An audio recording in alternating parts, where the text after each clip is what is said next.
Lady Justice, the blindfolded testament of justice, constitution enshrined for liberty and freedom. Forefathers too considered and taught it as wisdom. Sacrifices made for freedom should not go as waste. To live with true freedom is the aim.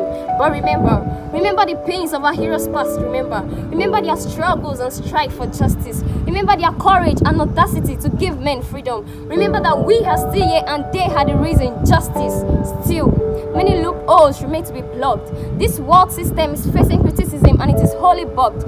Justice is so that's revealed with emergence of new facts.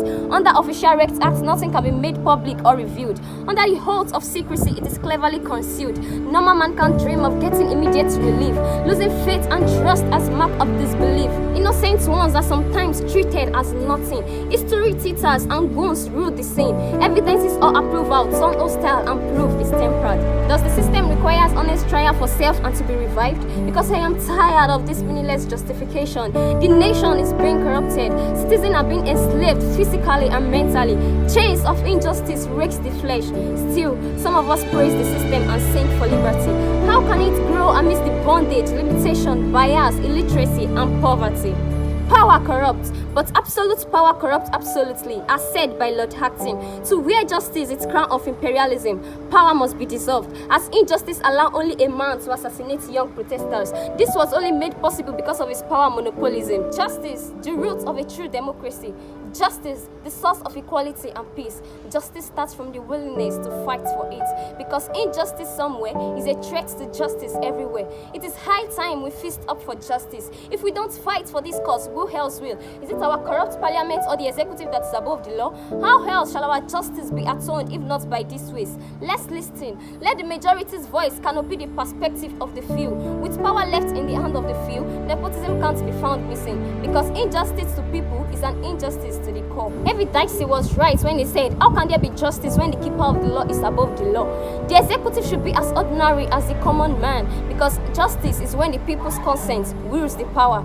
According to section 14 sub 2A of the Constitution of the Federal Republic of Nigeria, which recognizes the people, the citizen, as the sovereign entity and final authority in the country. But is the rule really applied in this country? Because reverse is the case as at now. The voices of the citizens are no longer regarded. A peaceful protest turned brutal. Now everyone is afraid to vocalize their choices because of the powers of the mighty.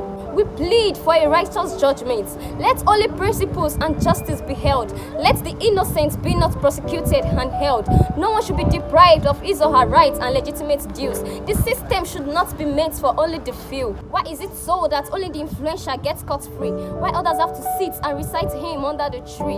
Injustice repeating, jurisprudence at the confluence of half-loins. We plead for a righteous judgment, standing for fairness and justice, for the freedom and dignity of men, women, and their children, no matter what race, gender, or nationality, striving for what is fair and what is good, to give one another a hand to lend, because justice is for all. We've been given the ability to utilize the gifts given to us by God, which is nothing but pure love. It's love which reflects that I matter, you matter, we matter. Is love which justifies and brings mercy for me, mercy for you, and mercy for all. So on that day, when I finally see him sitting on that high seat of mercy, till that day, I solemnly swear, never forget to tell my truth, the whole truth and nothing but this truth. So help me God.